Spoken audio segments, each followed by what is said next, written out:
Dom Afonso Henriques, por muitos chamado o fundador, por muitos também o conquistador, nasceu, não se sabe bem nem onde, nem quando. Segundo os historiadores, teria nascido entre 1109, 1108, 1111 até, provavelmente em Coimbra, Viseu ou Guimarães. Segundo a tradição popular, aqui na cidade de Berça, em Guimarães, pois foi aqui que ele nasceu e a data é de 1111. Essa é a tradição popular. Era filho do conde Dom Henrique e da bastarda de Afonso VI, imperador das Espanhas, Dona Tareja, ou Dona Teresa. E foi ele quem fundou a pátria portuguesa. Chefe de Estado em 1128, rei em 1143, com a realeza reconhecida plenamente em 1179, do seu gênio saiu Portugal. E é a ele que devemos o ser portugueses.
Em 1130, Dom Afonso Henriques, o conde de Portugal, olhava para o seu território e o que é que ele via? Via um território exíguo, com um poderoso vizinho a norte e a leste, o Oceano a oeste, e a sul, uma fronteira indefinida, sistematicamente ameaçada e que ele tinha que proteger de qualquer forma. No entanto, tinha um sonho. E esse sonho era ir além mim, recuperar os castelos que um dia tinham sido de sua mãe, a infanta rainha Dona Tareja. Mas virou-se primeiro para o sul, teve esse cuidado e deitou mão da força mais móvel, mais disciplinada, mais apta para o fazer. Desde 1126, 1128, que a Ordem do Templo estava em Portugal. Tinha sido fundada por Hugues de Payens, era a melhor lança de França do seu tempo, em Jerusalém, em 1118. E protegida por São Bernardo, com o patrocínio do São Bernardo, que inclusivamente lhes escreveu a regra.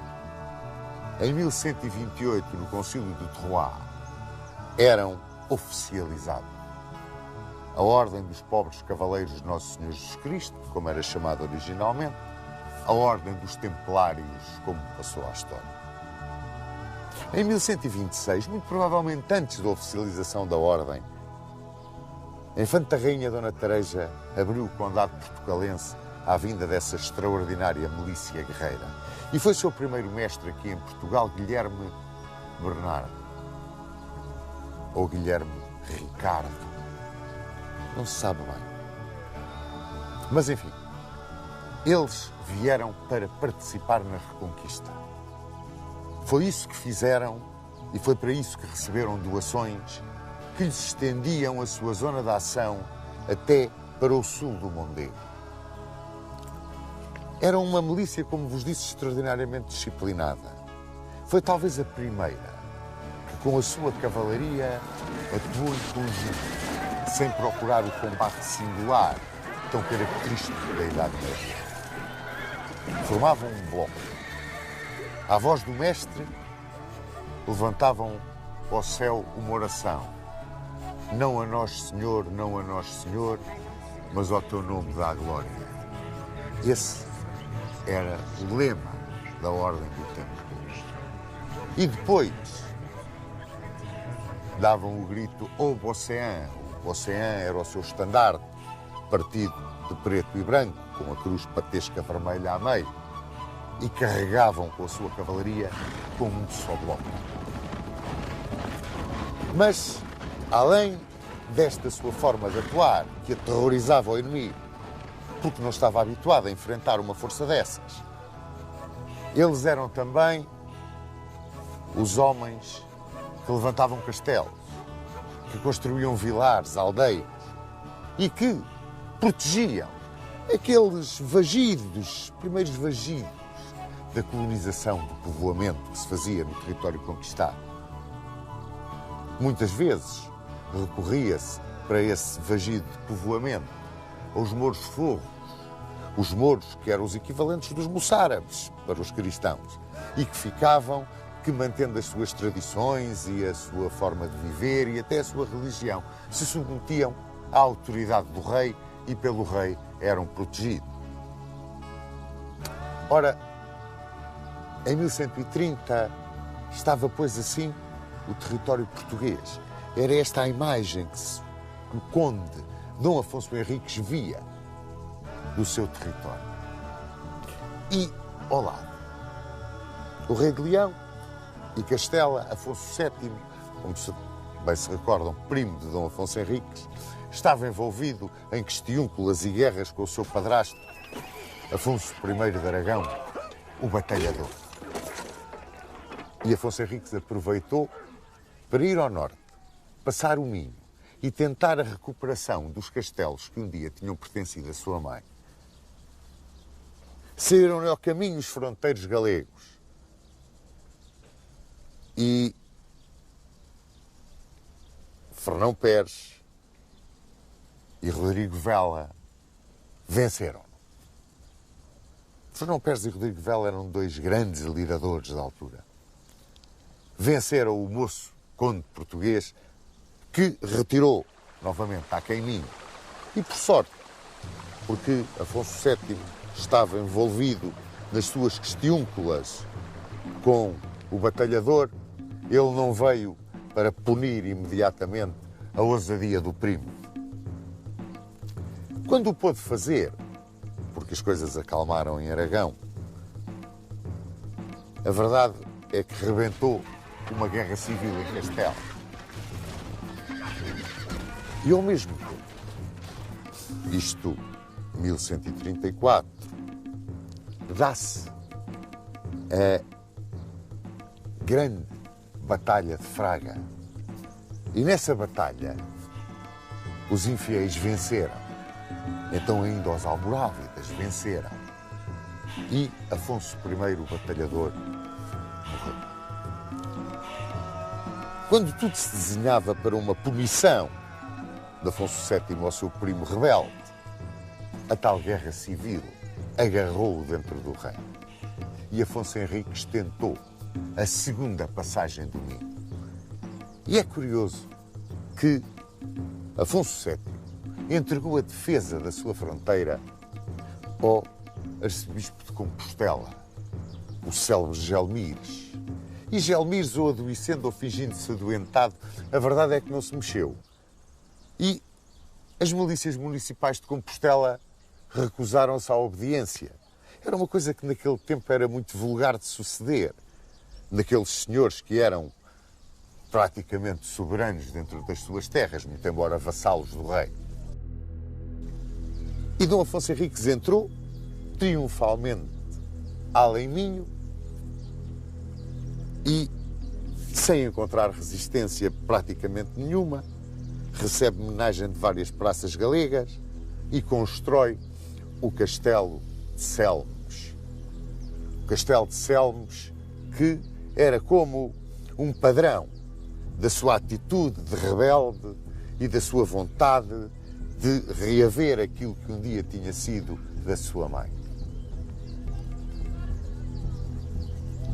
Ora, nesta altura, resolveram-se as coisas na Guerra Civil em Leão e Castela e Afonso VII, com toda a sua força, tomou o Castelo de Selmes. E aqueles portugueses que tinham ficado nas fortalezas de comando de Dom Afonso Henriques na Galiza foram expulsos novamente aquém Minho. Era esse fluxo e refluxo que havia, além do rio, aquém do rio, muito embora a fronteira fosse bem definida ali naquela região. Ora, entrava 1135. Como resultado da Batalha de Fraga e liberto, portanto, da pressão de Afonso I Batalhador, o rei de Leão e Castela entrou em Aragão. Entrou em Aragão, dominou completamente a região e mandou reunir cortes em Leão para o reconhecerem, tal como um dia tinham feito com seu avô Afonso VI, para o reconhecerem imperador das Espanhas. As suas vitórias, quer contra os aragoneses, quer contra os infiéis, sobretudo a que obteve contra o Emir Roda, tinham-lhe dado um prestígio imenso. Afonso VII realmente era um monarca com um prestígio extraordinário. E foi reconhecido imperador das Espanhas. Recebeu a vassalagem de todos os monarcas, grandes condes, grandes senhores da península e até da além Pirineus, alguns do Ródano, da região do Ródano, e até de Moro. Ele recebeu a vassalagem ali nas Cortes Gerais de Leão. Mas, curiosamente, houve um que não foi lá. Um que aqui neste exíguo território do extremo ocidental da península hasteava uma bandeira rebelde, tão rebelde como ele, a bandeira de Portugal. E nesta altura, com o poderosíssimo primo a norte estabilizado, Dom Afonso Henriques virou-se novamente para o sul e construiu a fortaleza de Leiria. Juntamente com os Templários e o alcaide de Leiria, um dos seus grandes cavaleiros, o lendário Pai Guterres, começaram os portugueses a avançar lentamente mais para sul, para aquele matagal que os separava das ubres terras da Moirama. 1135 é um ano extraordinariamente importante para Dom Afonso Henriques, quando cria aquele núcleo de atração para a população, para dali ser uma base de operações de reconquista do território para o sul, entra em desafio com os mouros. Os mouros que ele sabia que estavam desavindos. No norte da África, almohadas e almorávidas andavam numa tremenda guerra. E essa guerra tinha feito com que o poder almorávida na península se começasse a desagregar e até a retirarem forças para poderem acorrer no norte da África a essa guerra. Era talvez a ocasião ideal para começar a querer caminhar para sul, dado o poder do vizinho a norte. Mas, e é curioso, nesta altura, estamos a chegar a 1137. O rei de Navarra, vendo em Afonso Henriques um possível aliado, pela atitude que tomou de não ir a Leão, dobrar a espinha diante do primo, aliou-se com ele, numa aliança ofensiva contra Afonso VII. E revoltou-se o rei de Navarra e aproveitou Afonso Henriques para a sua terceira incursão na Galiza. onde muitos fidalgos galegos também o chamavam, porque Afonso VII tinha um pulso de ferro e eles estavam muito habituados desde tempos antigos a governarem-se sozinhos e não queriam aceitar aquele pulso de ferro. E então mandaram dois dos seus ases, Gonçalo Nunes e Rodrigo Pérez, para virem convidar Dom Afonso Henriques a tomar Tui. Dom Afonso Henriques passou o rio, com o primo empenhado, claro, na guerra com o de Navarra. Tui rendeu-se e ele, recebendo homenagem de vários barões galegos, avançou sobre a Lariz. Aí resistiu-lhe o alcaide da Lariz, Fernão Anes. O cerco foi duro, mas a Lariz acabou por cair e Dom Afonso Henriques regressou a Portugal para refazer a sua hoste. E quando voltou a passar o rio, saíram-lhe ao encontro os dois célebres fronteiros galegos que atuavam sempre juntos, Fernando Pérez e Rodrigo Vela. A hoste portuguesa levava pela primeira vez, e isto é curioso, meus amigos, retratar isto nesta descrição do reinado. Pela primeira vez, seguiam na hoste portuguesa a pionagem dos concelhos, os antecessores da nossa infantaria.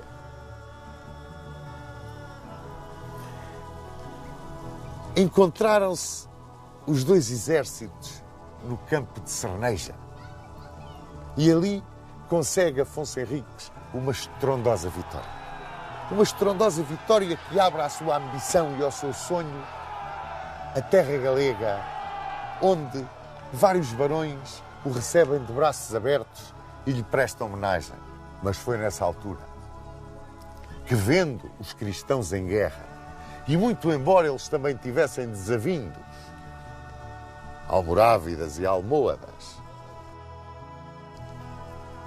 Osmar, Ismar ou Exmar, esse nome não está bem definido. A alcaide aqui de Santarém, com uma poderosa força, atacou Leiria, passou à espada mais de 240 cavaleiros e entrou pelo Navão, venceu em tomar outra hoste portuguesa e lançou o pânico na fronteira sul do condado.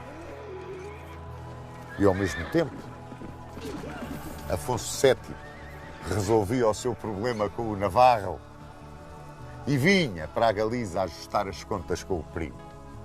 Estava Dom Afonso Henriques numa guerra em duas frentes. E aqui,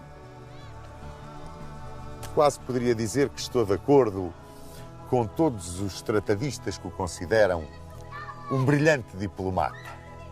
Aqui Dom Afonso Henriques teve uma atitude de gênio. Ele estudou qual dos dois inimigos é o mais forte. Sem dúvida nenhuma o do norte, porque o do sul eles andam desavindos uns com os outros. Então, eu vou dobrar a espinha diante do norte e pede a paz a Afonso VII. E Afonso VII, tão empenhado que estava nas suas campanhas da Reconquista, se havia alguma coisa que ele não queria, era problemas no seu flanco ocidental, aceita em Tui a vassalagem do primo. Porque Dom Afonso Henriques presta vassalagem em Tui, aceita devolver tudo quando tinha tomado na Galiza. Promete não atacar mais o reino do primo, mas faz com ele uma aliança ofensiva contra os infiéis. Aceita a sua soberania e recebe em troca o título platónico de rei. É a primeira vez que isso sucede, mas é um título meramente platónico e isso está escrito nos tratados.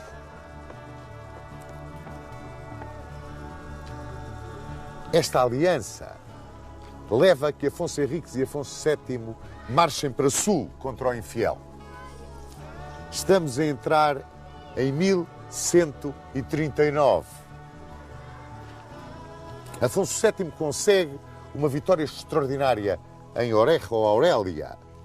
A batalha é a mesma. E Afonso Henriques. Bom, Afonso Henriques sai de Coimbra. Leva na sua hoste muitos cavaleiros vilão e a pionagem do município. Pode-se dizer que ele vai fazer o grande fossado de Ourique com tropas populares. Levava, porém, alguns cavaleiros com ele, como Alferes Mor e a Garcia Mendes. Levava Fernando Mendes de Bragança, o Braganção, Lourenço Viegas, o Espadeiro, Gonçalo Mendes da Maia, iam com ele também. Eram os seus homens de confiança, os seus amigos do coração. E aí entra Afonso Henriques pelo Garbo e vai travar a Batalha de Ourique. Ourique, independentemente de onde foi e como foi, Ourique é uma pedra angular da história de Portugal. É uma âncora da monarquia portuguesa. É uma âncora da pátria a que todos pertencemos. Travou-se em 25 de julho de 1139. Diz Herculano que bem internado na província de Alcácer, no coração do Garbo, que tinha 3 províncias: Alfagar, onde é o Algarve agora, Alcácer, o Alentejo e Belata, Extremadura e Ribatejo. Mas há outros tratadistas que dizem que não, que a batalha se travou muito perto de Leiria. E outros que dizem que ela se travou muito perto de Santarém, aqui, em Vila Xandorique. Entre outras razões, porque o comandante do inimigo era Ismar Exmar, ou Osmar, não se sabe bem o nome, que era o alcaide de Santarém. Se eu puder dar a minha opinião pessoal, e acho que vou dar, a Batalha de Ourique travou-se em Vila Xandorique. As comunicações são muito mais curtas, estão protegidas, a força vem em muito maior segurança, o inimigo que lhe pode sair ao caminho, embora podendo envolvê-lo, não tem a quantidade de praças de toda a província de Alcácer para lhe cortar a retirada, para o isolar e cercar. Mas não descarto, não posso, nem ninguém pode, descartar a ideia de que esse fossado foi tão profundamente como até o Alentejo.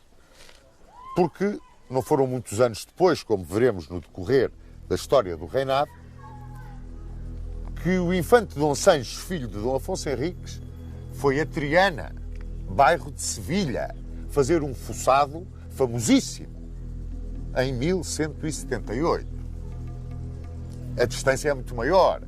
O inimigo está também com possibilidades de o cercar, de o isolar. No entanto, é diferente a situação. Em 1178, é um inimigo que já está em guerra também entre ele, mas não tem, de forma nenhuma, a quantidade de praças em seu poder que tem o inimigo de 1139. Évora, Beja, Alcácer, Jurumanha, todas aquelas praças onde se podem juntar forças. Santarém, meu Deus, Santarém, Lisboa, que se podiam juntar e cortar a retaguarda a Dom Afonso Henriques. Mas não interessa. Onde foi? Aí é de suma menos importância. Mas o que ela foi é que tem um interesse extraordinário para a nossa história. É uma batalha decisiva na aceitação de Dom Afonso Henriques entre os seus pares na península.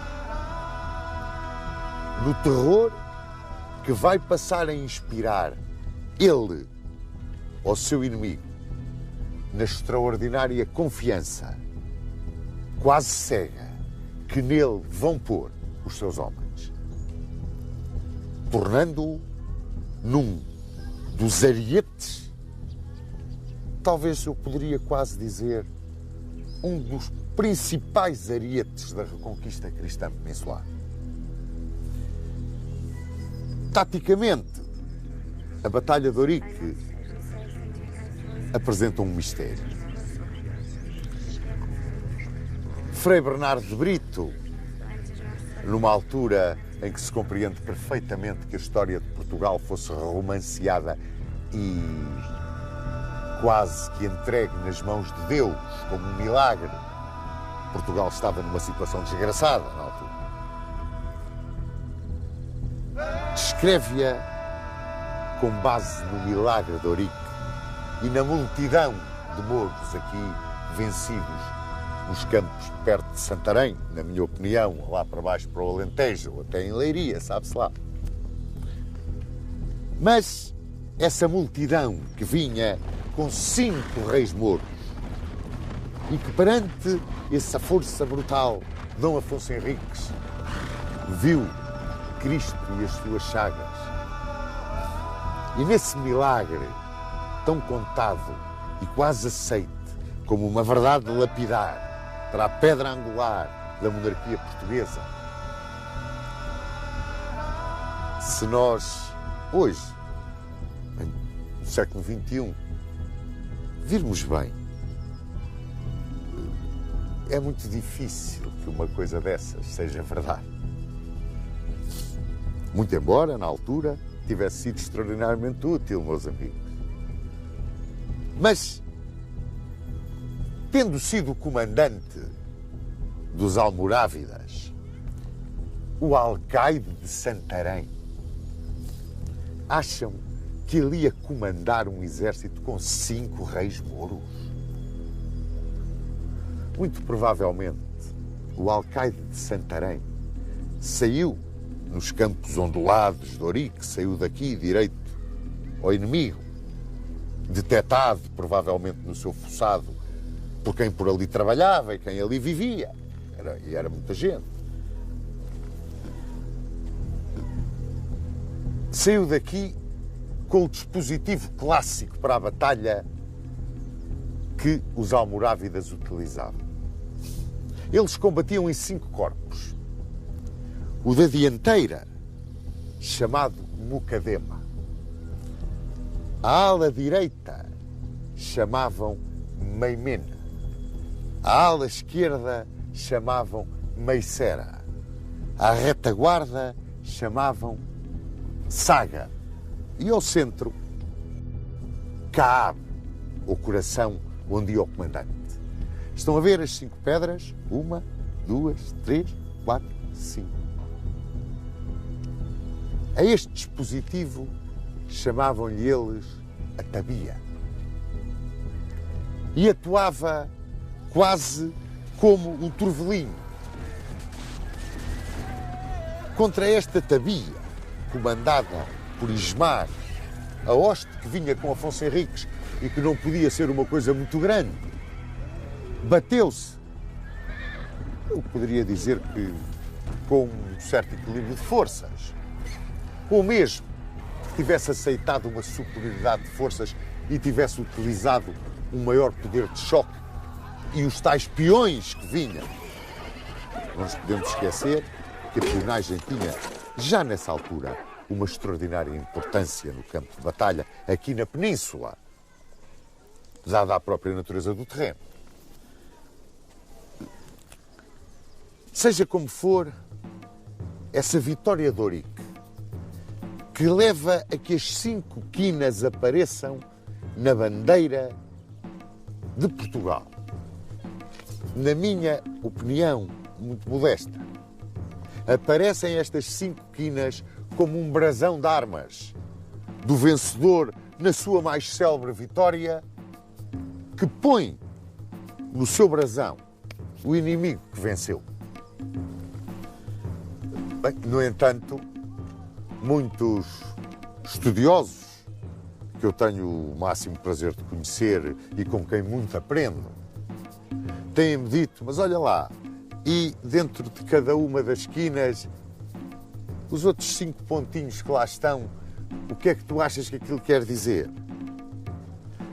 Não estará um bocado ligado à tradição do milagre de Ourique? Não será tão militar essa tua ideia de que são os 5 corpos do exército almorávida, da tabia dos almorávidas?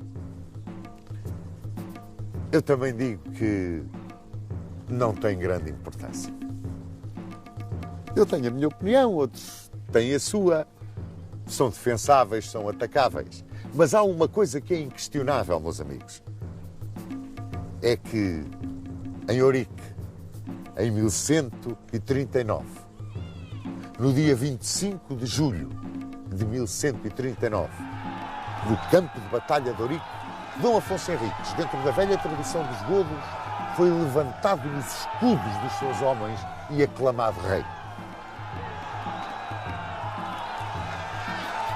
Se em Tui tinha sido um reconhecimento platónico, o que sucedia em Eurico era diferente. Eram os seus homens que o levantavam no escudo, que o alçavam nos escudos como rei dentro da velha tradição goda. E isso é uma marca angular, uma pedra base na história, não só da monarquia portuguesa, na própria história de Portugal.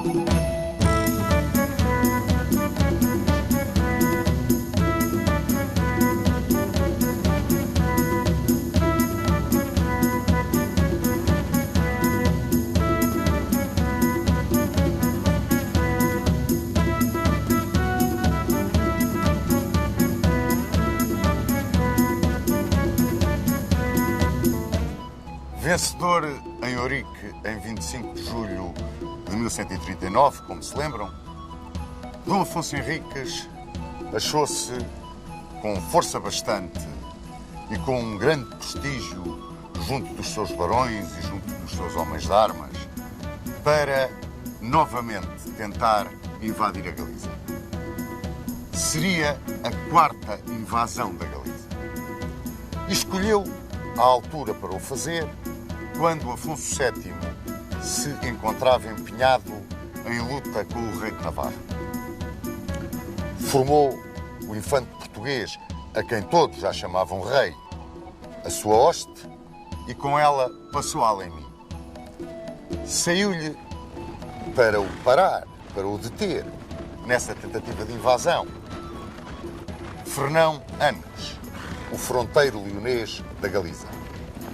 E, depois de vários combates, num dos quais Afonso Henriques foi ferido, o infante português decidiu passar a caminho e esperar que o inimigo viesse ao seu encontro.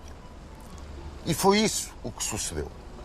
Já liberto dos problemas com o rei de Navarra, Afonso VII apareceu à frente do exército galego e leonês e Afonso Henriques encontrou-se com ele na veiga de Arcos de Valdevez, entre as serranias de Soajo e Penela.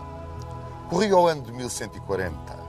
E aí, nessa veiga, a que o povo, na sua toponímia heroica, chamou de Veiga da Matança, travou-se um singular torneio, em que os cavaleiros saíam à liça, 1 contra 1, às vezes 2 contra 2, o máximo que faziam era 4 contra 4.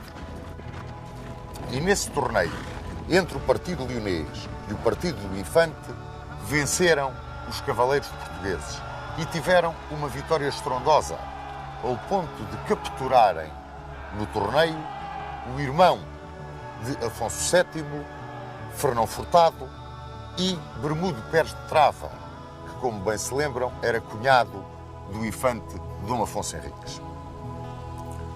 Depois desse torneio, do resultado do confronto direto entre os cavaleiros de ambos os partidos, Afonso VII, que era um político sagaz, viu bem que no flanco ocidental da reconquista cristã, pegado aos seus domínios, habitava um povo. E um povo extraordinariamente arraigado ao torrão, com um grande espírito de autonomia e de independência que já vinha, também como se lembram, de longa data. E que esse mesmo povo estava perfeitamente identificado com o infante a que já chamava rei. O infante que era a cúpula de uma organização que assentava militarmente, mais do que qualquer outra, nas milícias dos concelhos, nos cavaleiros vilãos, na pionagem e nos besteiros, que sempre acompanharam Dom Afonso Henriques em todas as suas empresas. E mais, que essa organização militar era aplaudida e apoiada pelos ricos homens de Portugal, pelos senhores de Entre Douro e Minho, que viam nela uma estrutura de um Estado nascente, diferente dos outros, e que certamente tinha toda a força para vingar na sua independência e na sua autonomia. Assim, Afonso VII contactou o arcebispo de Braga, que era Dom João Peculiar, e procurou, através dele, chegar à fala pacificamente com o seu primo rebelde. Encontraram-se Afonso Henriques e Afonso VII e ali acordaram numa troca de prisioneiros, entrega de fortalezas e vagamente, na aceitação por Afonso VII da realeza de Dom Afonso Henriques. Passaram 3 anos durante os quais, sem dúvida que cada vez mais se cimentava o querer dos portugueses. E cada vez mais Afonso VII se ia convencendo de que era muito melhor, no seu flanco ocidental, a existência de um aliado e um amigo na guerra contra o Moro do que um inimigo que sistematicamente o estivesse a perturbar na sua campanha de reconquista, da qual ele era, afinal de contas, em toda a península, o líder.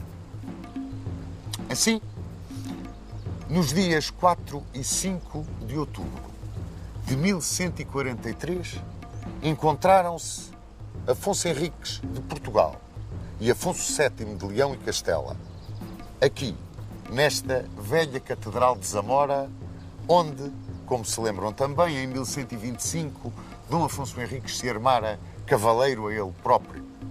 Um direito dos filhos dos reis e dos futuros monarcas.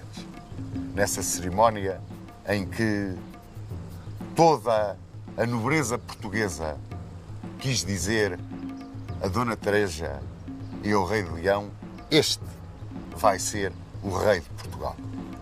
Aqui se encontraram, por intervenção de Dom João Peculiar, e nessa reunião esteve presente o cardeal Guido de Vico, que era o legado do Papa ao Concílio de Valladolid, onde se iam apresentar as resoluções do célebre Concílio de Latrão. Também Guido de Vico trazia uma missão, a de estabelecer a paz entre os soberanos peninsulares, porque a reconquista cristã exigia uma grande união, uma grande identidade. E tanto era assim que no sul de Portugal, na altura em que aqui se reuniram Dom Afonso Henriques com Afonso VII, Omar, um grande chefe almorávida, tomava leiria e sob os seus escombros matava o heróico alcaide Dom Paivo Pérez. A conferência que aqui se fez, em Zamora, nesse 4 e 5 de outubro de 1143, e da qual não há documentos, foi aquela onde Afonso VII reconheceu a realeza de Dom Afonso Henriques. E reconheceu-a procurando manter, contornando esse reconhecimento total através da entrega a Dom Afonso Henriques da cidade da Astorga. Assim, feudatário ficava o rei de Portugal. Era um vassalo, através da posse da Astorga, de Afonso VII de Leão e Castelo. Nas mãos de Guido de Vico, depositou Dom Afonso Henriques uma carta. Tinha um nome extraordinariamente sugestivo: As Chaves do Reino dos Céus. E nessa carta, ele pedia a proteção de São Pedro e do Papa Inocêncio II para ele rei e para o Reino de Portugal. E essa vassalagem ao Papa materializava-se no pagamento de 4 onças de ouro. Era o censo que significava a vassalagem ao Pontífice Romano. É curioso que Inocêncio II não reconheceu logo a realeza total de Dom Afonso Henriques. E durante muito tempo ainda, Roma tratou o nosso rei por dux. Mas a verdade é que Dom Afonso Henriques era, a partir daí, o rei de Portugal. E é curioso que os espanhóis, pelo menos no seu livro didático de História de Espanha, que é dado aos alunos que frequentam os 2 anos de acesso à universidade, consideram como data de independência de Portugal 1139, quando os guerreiros de Dom Afonso Henriques, os seus barões, os seus homens de armas, os seus peões, o levantaram em triunfo nos escudos, segundo a velha tradição goda, no campo de batalha de Ourique, e passaram a chamar-lhe rei. Dom Afonso Henriques casou em 1146 com Dona Mafalda de Saboia, filha de Amadeu II de Saboia. Era uma altura em que almohadas e almorávidas se trucidavam uns aos outros numa luta fratricida para lá dos limites até então conquistados do agora Reino de Portugal. E foi para aí. Foi para esse dissídio entre os sarracenos que Dom Afonso Henriques olhou e se preparou para, explorando o dissídio e arriscando tudo, alargar as fronteiras do reino, que tinha ganho a golpes de montante e cuja realeza lhe tinha sido aceite pelo primo aqui na velha Catedral de Zamora.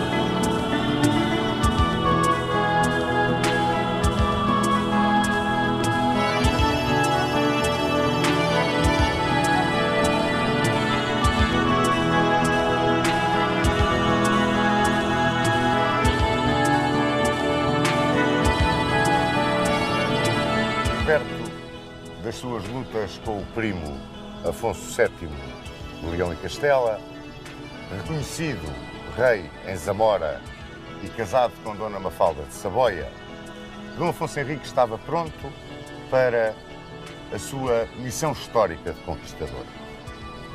Tinha fundado uma dinastia, tinha fundado uma pátria. Era agora a altura de cimentar uma e alargar a outra. Viviam, então, os mouros do Andaluz uma situação de guerra. Guerra que opunha almohadas e almorávidas. E, muitas vezes, os pequenos reis das pequenas taifas procuravam o auxílio cristão nas lutas intestinas que mantinham entre si.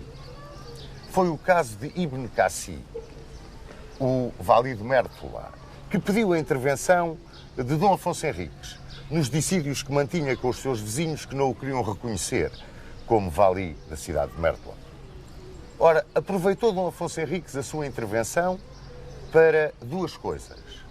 Primeiro, ganhar o respeito, o temor dos mouros pela força com que interveio ao lado de Ibn Cassi, e depois para se aperceber perfeitamente do que se passava entre aqueles que ele tinha escolhido como inimigos preferenciais.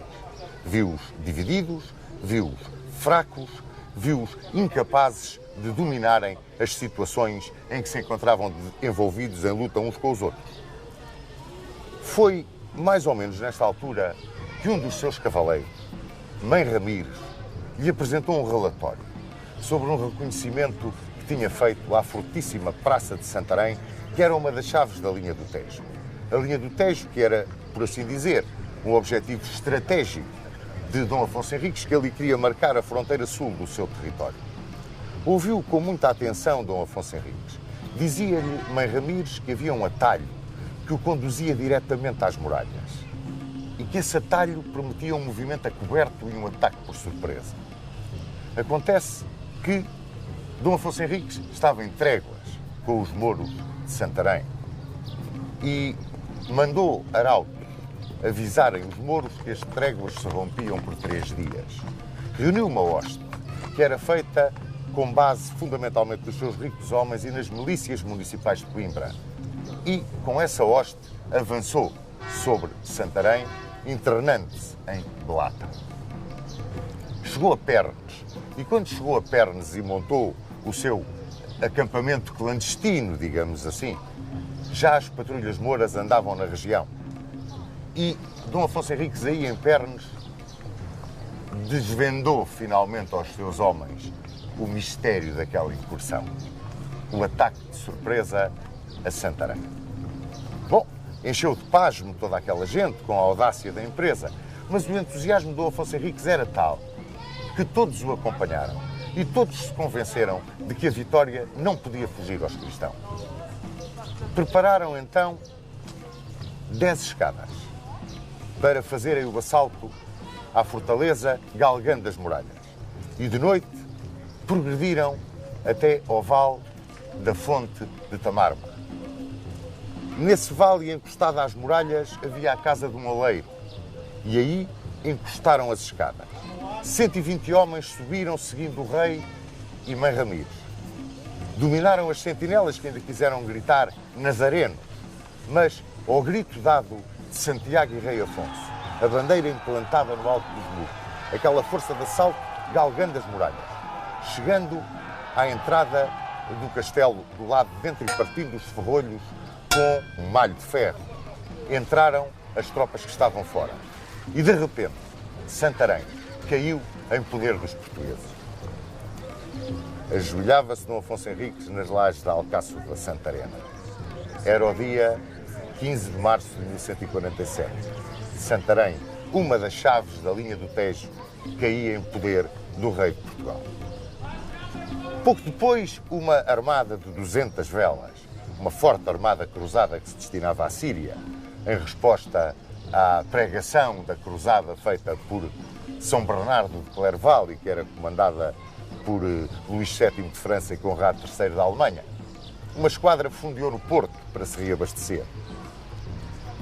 Essa esquadra era composta por ingleses, flamengos, normandos, alemães e aquitanos. Dom Afonso Henriques encarregou o bispo do Porto de convencer os cruzados a participarem com ele na conquista da cidade de Lisboa. Esta cidade de Lisboa onde nos encontramos aqui, na Alcáçova do seu Castelo de São Jorge. Lisboa era uma cidade magnífica. Era a pérola da linha do Tejo. Os seus muros, e mesmo fora deles, em bairros que se estendiam num dédalo de pequenas ruas, que era um tremendo campo de batalha para quem quisesse atacar a cidade, viviam cerca de 150 mil habitantes. A cidade estava recheada de tesouros. Corriam lendas acerca da prosperidade dos mouros que aqui viviam. Era um empório comercial, tinha um porto magnífico. Ora, Dom Afonso Henriques já tinha tentado apanhar Lisboa de surpresa, mas tinha falhado o seu intento. Mas desta vez tudo ia ser diferente. O Bispo do Porto convocou os comandantes cruzados para o cemitério do Burgo e ali os convenceu a uma ação conjunta. Os cruzados descendo para Lisboa por mar e bloqueando Lisboa do lado do rio. E Dom Afonso Henriques com a sua hoste vindo do lado de terra e fechando o cerco do lado de terra. Comandava os cruzados grandes cavaleiros da época. Hervé de Glanville, Cristiano o Conde de Arenchote, Cristiano de Gistel. Ora, estes três cavaleiros apoiaram a ideia de Dom Afonso Henriques e no dia de São Pedro de 1147 a armada dos cruzados fundeava diante de Lisboa, os cruzados punham pé em terra e iniciavam um ataque imediato ao arrabal da cidade. Depois dividiram as suas forças. Cristiano de Gistel e o Conde de Arenchote ficaram na muralha oriental e Hervé de Glanville na muralha ocidental. Chegava Dom Afonso Henriques e montava o seu posto de comando, onde hoje se encontra a igreja de São Vicente de Fora. Fechava-se o cerco contra o rio, onde fundeava a esquadra. As muralhas desciam então, a muralha oriental, indo do castelo até cerca de onde hoje está a Casa dos Bicos, digamos mais ou menos, ali em frente do Campo das Cebolas. E a muralha ocidental descia também até ao rio, o rio chegava ali, onde hoje está, perto do Terreiro do Paço, a igreja da Conceição Velha. Essa era a cintura amuralhada da cidade de Lisboa. Como vos disse, os bairros que estavam de fora constituíam um dédalo de ruas tremendo. Aí se travaram os primeiros combates. Dom Afonso Henriques combinou então com os comandantes cruzados as condições em que a participação dos cruzados se dava. Os normandos queriam o saque. Os ingleses, os alemães e os flamengos aceitavam aquilo que o rei de boa mente lhes quisesse dar. E muitos deles queriam ficar em Portugal depois da conquista de Lisboa. Deram-se os primeiros combates e o arcebispo de Braga, antes de se fazer o cerco em regra, chegou perto do castelo e apresentou ao caído de Lisboa as condições de rendição. E do alto do adarve o caído gritou-lhe: "Fazei o que puderdes, que nós vamos fazer aquilo que estiver na divina vontade." Bom, deu-se o assalto a Lisboa. Começou por combates que chegaram até ao chão das covas. O primeiro grande ataque dá-se pelos ingleses em direção àquilo que é hoje o bairro da Moraria. Depois, em 3 de agosto, os alemães, do lado do Campo das Cebolas, avançaram uma poderosa bastida, uma torre com cerca de 95 pés de altura e começaram a bater o adarve. Resistiam os lisboetas heroicamente. Começavam a desanimar um bocado os cruzados. Mas um prisioneiro disse que a fome começava a fazer muitos estragos na guarnição e na população da cidade. Recrudesceram os ataques. Em 29 de setembro foi o combate de São Miguel. Os mouros foram repelidos numa sortida que tentaram fazer.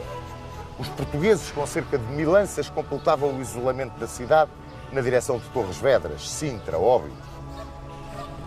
E a Sintra dirigiram-se as lanças portuguesas por forma a aterrorizarem de tal forma a região que nenhum socorro poderia chegar. Como, aliás, os cruzados chegaram a essa conclusão quando apanharam no Tejo um cadáver. Um cadáver que trazia uma mensagem de Ibn Muhammad, que era o Vali de Évora. E dizia Ibn Muhammad: "Olha, comprem a vossa sobrevivência com o ouro que têm, porque eu não vos vou auxiliar, até porque estou em tréguas com os portugueses."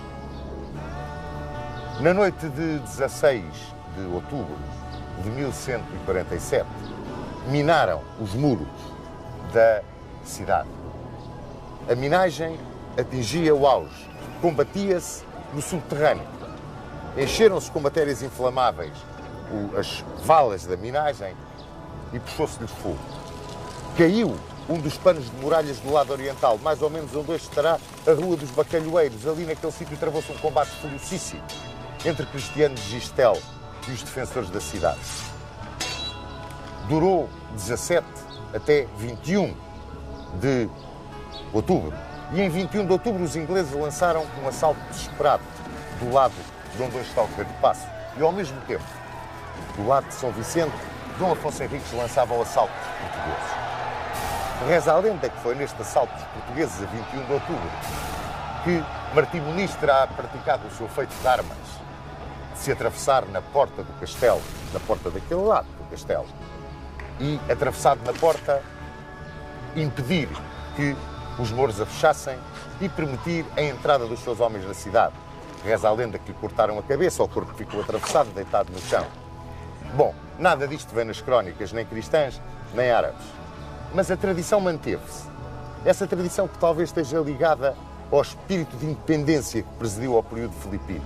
E a verdade é que o Conde de Castelo Melhor mandou pôr uma lápide na porta de Martim Muniz, porque Martim Muniz foi um dos antecessores da Casa Castelo Melhor. Ora, no dia 23 de outubro, os mouros aceitaram a rendição, capitularam. Quem foi receber a rendição foi Hervé de Glanville e o alferes-mor português, que era Fernando Cativo. Mas, enquanto se estavam a dar as conversações para a rendição da cidade, os alemães e os flamengos irromperam pela brecha aberta no lado oriental e começaram o saque. E Dom Afonso Henriques disse-lhes que preferia perder a cidade a permitir uma barbaridade daquela. Impunha-se a vontade do rei, mesmo contra uma certa revolta que surgiu no campo dos Cruzados. E no dia 24 de outubro de 1147, Dom Afonso Henriques fazia a sua entrada solene na cidade de Lisboa. Caíra a linha do Tejo. Cumpria-se o sonho do avô de Dom Afonso Henriques, Afonso VI, de Leão e Castelo. Agora, Afonso Henriques caminhava mais para sul. Sintra rendeu-se com condições. Palmela ficou abandonada. Dom Afonso Henriques tentou de surpresa o assalto a Alcácer do Sal. Falhou o assalto a Alcácer do Sal. E resistiu mesmo a Alcácer a um cerco em regra. Dom Afonso Henriques achou que era a altura de começar a povoar e a arrotear tudo o que tinha conquistado. Desde a velha linha do Mondego até à linha do Tejo. Entregou às ordens militares, entregou às ordens religiosas, sobretudo aos monges da Alcobaça, essa missão extraordinária de povoamento e arroteamento do sol.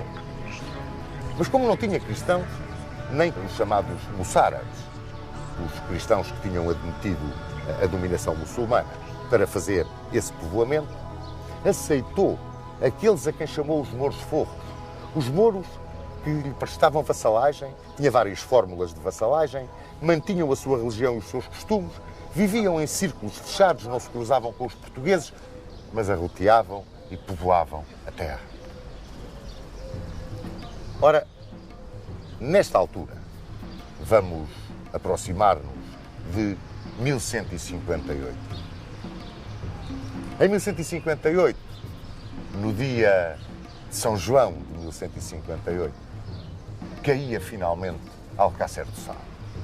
Caía com um cerco em regra feito pelo rei português e pelos cruzados da Síria, que iam para a Síria. Também, nesse ano de 1158, morre Dona Mafalda. Morreu a 3 de dezembro. Deixou ao rei o infante Dom Sancho, o herdeiro da coroa, e 3 filhas. Dona Mafalda, que seria rainha de Aragão, Dona Urraca, rainha de Leão, e a filha querida de Dom Afonso Henriques, Dona Teresa, a quem os belgas hoje em dia ainda chamam Maute ou Matilde, e casou com Filipe de Alsácia,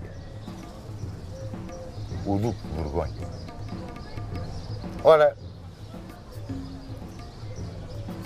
a morte de Afonso VII, neste ano de 1158, lançou o seu império numa guerra civil.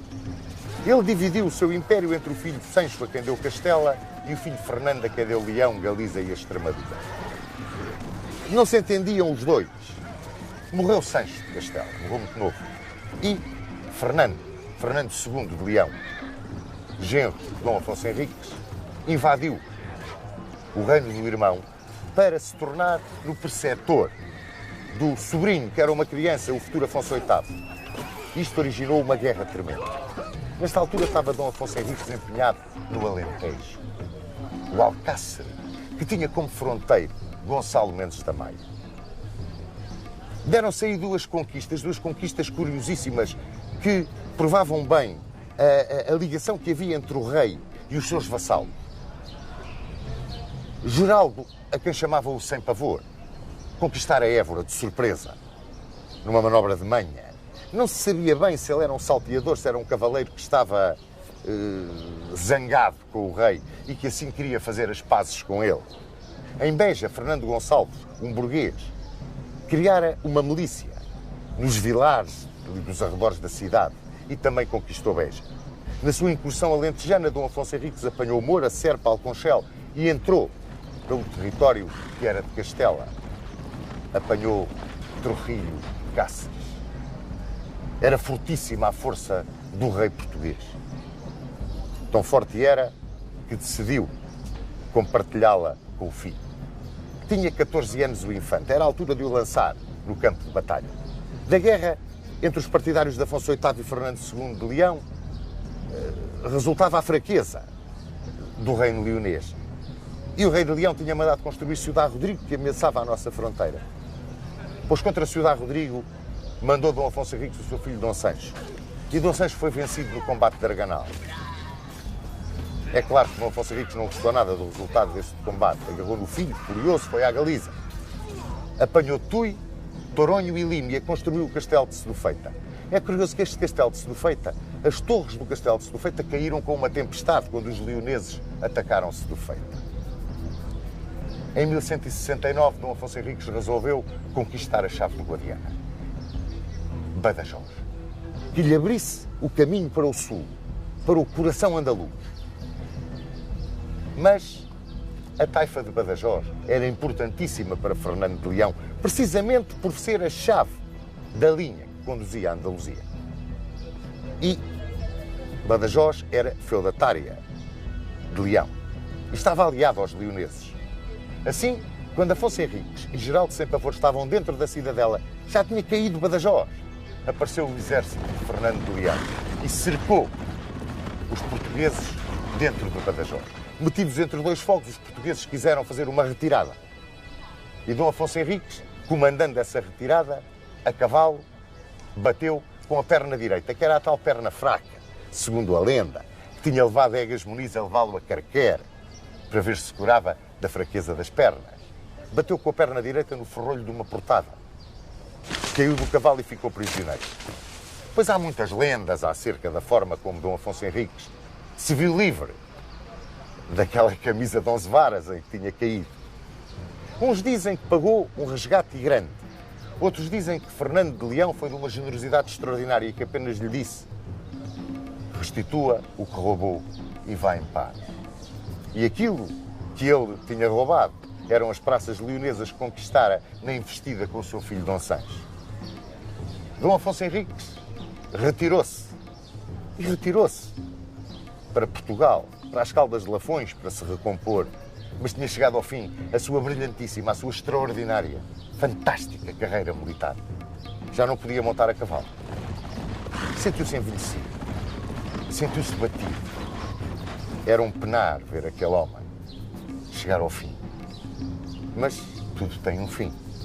E Dom Afonso Henriques teve o cuidado, prevendo que poderia depois acontecer, de chamar as ordens militares, hospitalários, templários, Santiago, dar-lhes a fronteira, incitá-los ao povoamento, ao arroteamento e à defesa da terra. Para isso, os portugueses que amavam o torrão, trabalhavam-no e defendiam.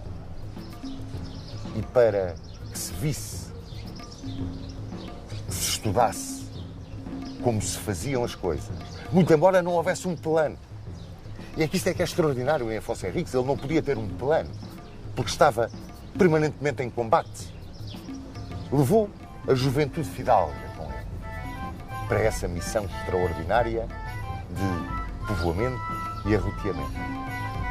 E para que se começassem a entender os jovens com o futuro monarca a partir de 1170.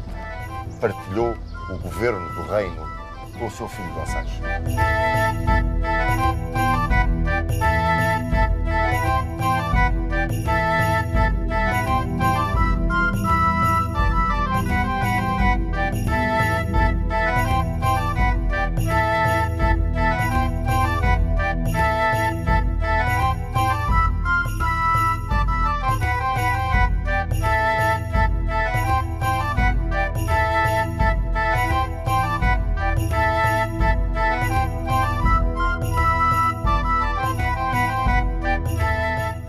A derrota de Badajoz tinha sido duplamente desastrosa para Portugal.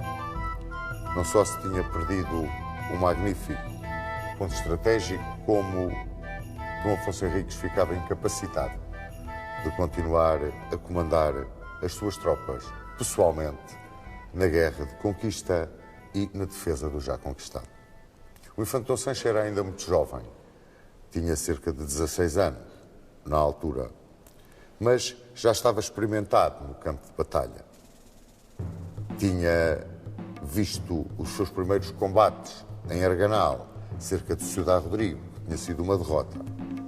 Tinha sido armado de cavaleiro por seu pai em Coimbra, em 15 de agosto de 1170, e, a partir daí, começara a participar na administração dos negócios do reino, junto de Dom Afonso Henriques.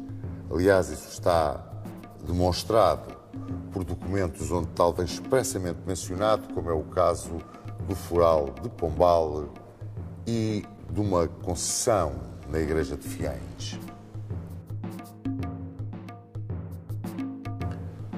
Por esta altura, 1170, 1171, os almohadas conseguiram dominar os almorávidas no Magrebe. E o novo emir era Abu Yaqub e assumira o título de califa, o chefe dos crentes. Aqui, no Andaluz, além do Estreito, os últimos chefes almorávidas tinham sido reduzidos à impotência, como foi o caso de Ibn Mardanis. E Abu Yaqub passou o Estreito e foi para Córdoba. Aí decidiu vir ajustar velhas contas com o pérfido galego, como era conhecido Dom Afonso Henriques, porque eles continuavam a chamar-nos os galegos. E, aproveitando o facto de Abu Hafes ter melhorado as fortificações de Mértola, decidiu transformar Mértola numa base de operações e lançar um ataque contra Portugal. O velho inimigo que tantas vezes tinha insultado a bandeira do Islão. Assim, em 1171, as tropas almohadas entraram no Alentejo e, usando Mértola como base de operações, avançaram sobre Beja. Saiu-lhes ao caminho Gonçalo Mendes da Maia, o lidador. Tinha cerca de 90 anos, era um dos grandes companheiros de Afonso Henriques, juntamente com o espadeiro e o Braganção, tinha sido um dos seus homens de confiança. E ali estava ele, fronteiro do Alentejo, já de muita idade, mas sempre jovem no manejo das armas, morrendo gloriosamente em combate contra os almohadas. Era outra grande perda de Afonso Henriques, Gonçalo Mendes da Maia, o lidador. E foram os almohadas pôr cerco a Santarém, onde Afonso Henriques estava entraivado. Não se sabe muito sobre este cerco de Santarém, de 1171. Sabe-se apenas que a praça resistiu, com grande galhardia, com grande valor, e que o cerco foi levantado à aproximação de Fernando II de Leão, que vinha em som de guerra. Parece que Afonso Henriques chegou a pensar que Fernando II vinha contra ele, porque era aliado os almohadas. Mas não. Esse equívoco foi desfeito e os almohadas retiraram, não sem antes terem primeiro destruído Alcântara, como uma retaliação à atitude tomada por Fernando II. Entre 1171 e 1178 houve um período de tréguas.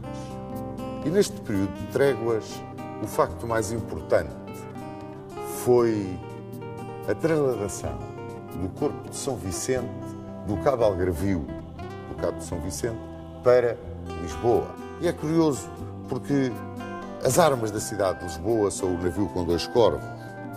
É o navio que trouxe o corpo de São Vicente do Algarve para Lisboa e que veio escoltado por esses 2 corvos. É uma lenda, mas tornou-se um símbolo da cidade capital de Portugal. Em 1174, o infante Dom Sancho casou com Dona Dulce de Aragão e em 1175, a infanta Dona Urraca, filha de Dom Afonso Henriques, foi repudiada pelo rei de Leão Fernando II, apresentando razões de parentesco.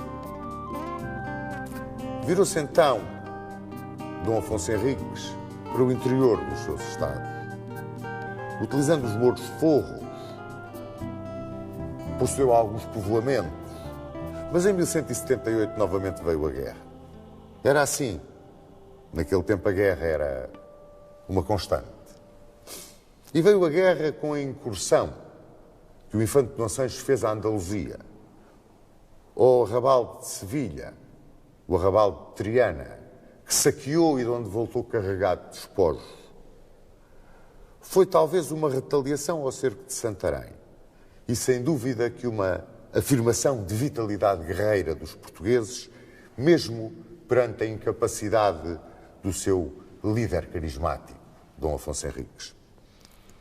E não será de todo descabido dizer que este foi, talvez, o facto que decidiu Alexandre III a promulgar, em 23 de maio de 1179, a bula Manifestis Probatum, em que era definitivamente estabelecida a realeza de Dom Afonso Henriques na hereditariedade para os seus sucessores, no domínio dos territórios conquistados aos mouros e tudo sobre a proteção da Santa Sé. Ainda neste ano de 1179, tão importante para a história de Portugal, nova invasão almohada se verificou. Desta vez vinham comandados pelo filho de Abu Yaqub e tentaram primeiro atacar o Castelo de Abrantes, de onde foram repelidos. Quando se verificou o ataque ao Castelo de Abrantes, uma esquadra almohada veio flagelar Lisboa e levantou-se a necessidade da construção de uma marinha militar que pudesse defender a nossa costa. Data daí a nossa marinha de guerra. Em 1180, houve uma nova tentativa almohada, desta vez contra Coruche e contra Évora. E se Évora resistiu ao ataque dos almohadas, Coruche foi destruído. No entanto, o seu castelo rapidamente foi reconstruído e 2 anos depois Coruche tinha forado. É nesta altura, 1180, que há uma primeira notícia da Marinha Militar Portuguesa em combate contra os almohadas. E segundo a lenda, devida a Frei António Brandão e Frei Bernardo de Brito, e, por isso mesmo lenda, não está historicamente certificado, teria comandado a esquadra portuguesa Dom Fuas Roupinho, que era alcaide de Coimbra e de Porto de Mós. Entrava 1183 e as notícias para Portugal não eram boas. Abu Yaqub tinha decidido vir em pessoa castigar o pérfido galego, ajustar definitivamente as suas contas, agora que ele estava entraivado e metido no burgo de Santarém. Levantou um enorme exército, os números são muito exagerados pelos cronistas. chegaram inclusivamente a dar como número de ordem da invasão 300 mil homens. É impossível. Mas era um grande exército, aquele que Abu Yaqub comandava, que foi levantado à custa de pregar a Guerra Santa na Mauritânia e que desembarcou no Andaluz. O Andaluz era a península, em 14 ou 15 de maio de 1184. Avançou sobre Santarém e foi posto cerco a Santarém no dia de São João de 1184. E resistiu a praça perante aquela avalanche. E a resistência foi tal que Abu Yaqub mandou os seus cavaleiros saquearem o território até Torres Vedras. Dizem que a praça foi reforçada pelo infante Dom Sancho e pelo bispo do Porto e que, sem que ninguém o esperasse, depois de uma sortida dos sitiados, lendariamente comandada por Dom Sancho, os almohadas retiraram. E diz-se que retiraram porque Abu Yaqub foi morto durante essa sortida com uma lançada de um dos cavaleiros portugueses.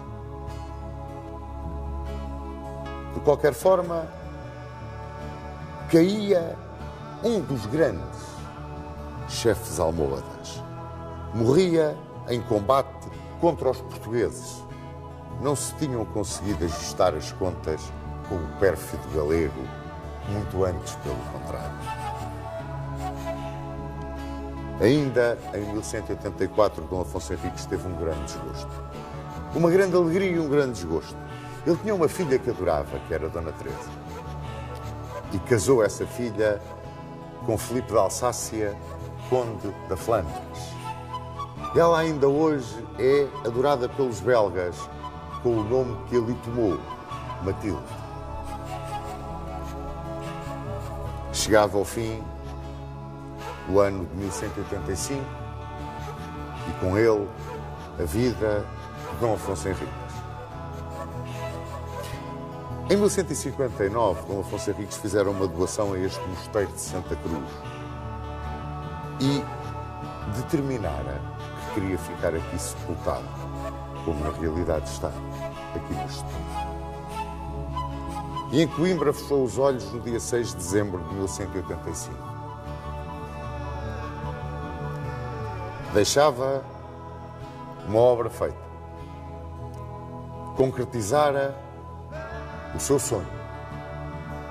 Criara uma pátria que muito lhe deve,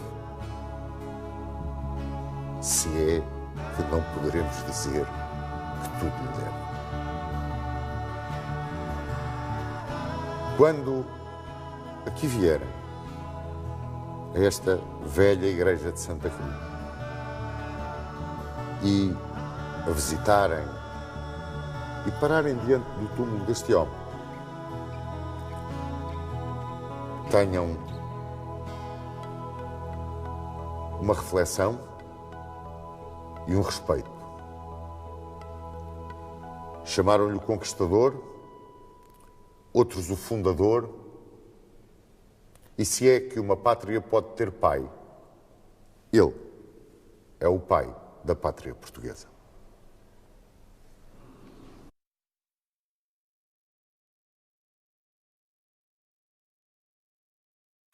A análise da figura histórica de Dom Afonso Henriques, de quem o Sr. Dom Duarte é o descendente por linha direta masculina, é um aspecto apaixonante da história de Portugal. Nós gostávamos de saber, Dom Afonso Henriques, quem foi ele para si, o seu descendente direto? Foi um homem providencial que apareceu, nasceu no momento certo da história. Havia um povo que se tinha liberto do domínio muçulmano há pouco tempo, que de algum modo considerava-se herdeiro, os povos daqui consideravam-se herdeiros do reino suevo e queriam libertar-se dos antigos, dos descendentes dos visigodos.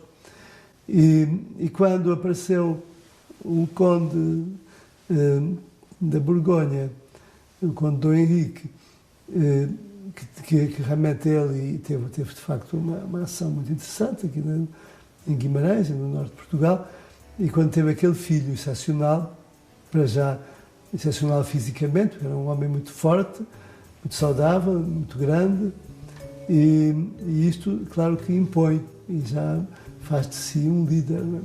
Além disso, uma pessoa muito inteligente e que teve uma noção muito clara daquilo que, de algum modo, a história esperava dele.